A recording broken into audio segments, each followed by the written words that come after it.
exquisite cooking, and harmonizing yoga. Join us as we take the next 30 days to discover a whole new way of living. Welcome back. So quite a few people have been asking about a good spine practice, one that is of a more advanced stage.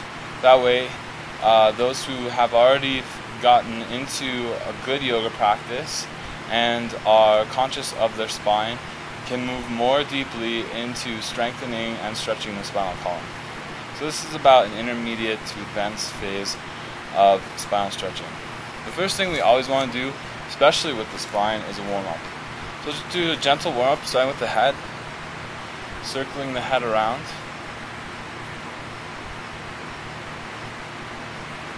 And going the opposite direction.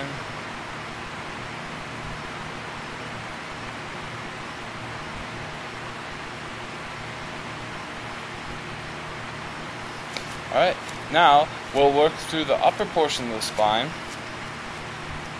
First we're just going to roll through into a gentle forward bend, almost like you're hunching over. On the exhalation, as you lift, inhale, pull the heart towards the sky and drop the head back. So exhale, forward, trying to curl the spine, and then inhale, lift up, arching back.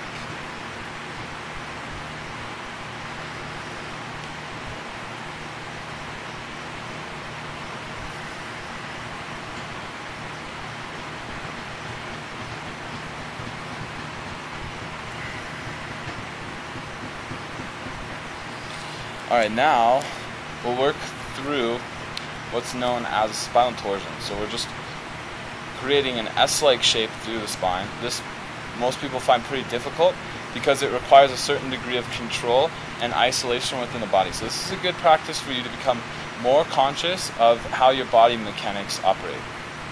So the shoulders, if you watch my shoulders, they're going to stay parallel with the earth. And my hips are also going to pretty much stay in one location. There's not going to be much movement there. The movement's going to come through the spine. So the spine is going to direct my body, my upper body shifting from right to left. And when you do this, you're going to find a stretch of the interior muscles within the core. So this is going to, you should be able to feel it, especially when you get into the more extreme, working right here through that abdominal region. This is also going to help to activate the spinal column.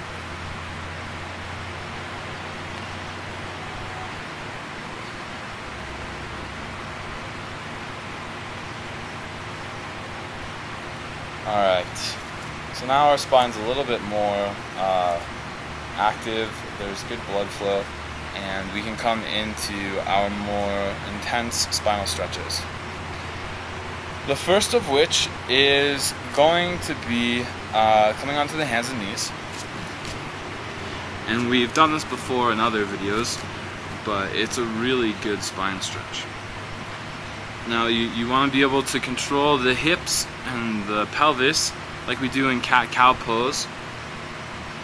And so go into the cat pose by trying to lift the tailbone towards the sky and then keep the pelvis in this position, and then just walk the hands out without moving the hips forward. So the hips should remain above the knees, and then all you're going to do is work on pulling the heart towards the ground.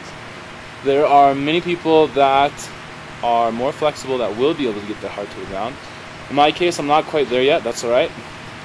Once I do get there, I'm going to place the bottom of my chin on the earth and then just allow it to rest on the ground. My forearms are actively engaged with the ground, so I'm pressing the forearms into the earth, separating my fingers wide while simultaneously drawing the heart towards the earth and then lifting the tailbone to the sky.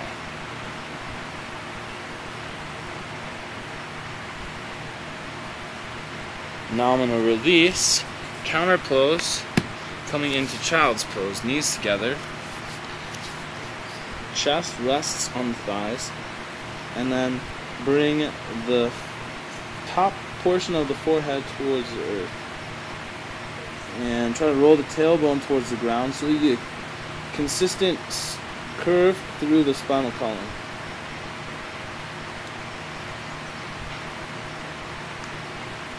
Now, we're going to come into a posture known as Pranamasana.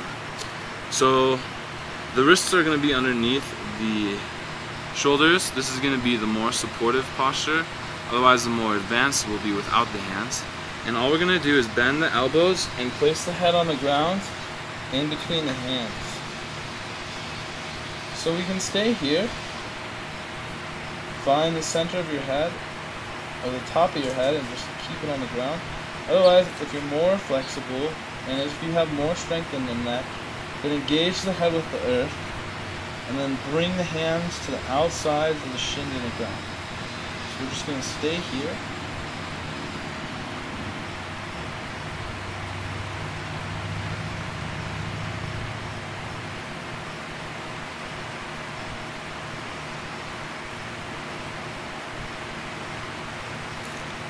Okay, and then when you're ready, you can come out. Now we're going to move into a dynamic and fun variation of Cobra pose. Some people who do a lot of flow yoga might be familiar with this practice. It's a lot of fun. So all we're going to do is just uncoil out of the reclining posture, face down into Cobra pose. And then we're going to release in the opposite way. Now this movement's guided by the shoulders, so the shoulders snake their way up, rolling up one by one until you come all the way up into a cobra, and then one by one they're going to drop down until you come all the way onto the earth. And you can deepen this out by each time opening the chest in the direction of the rolling shoulder. So if my right shoulder is rolling back, then I'll open the chest to the right. If my left shoulder is rolling back, then I'll open my chest to the left. And you can just move dynamically here. So one by one, coming up, rolling through the spine, and then releasing down. One more just for demonstration.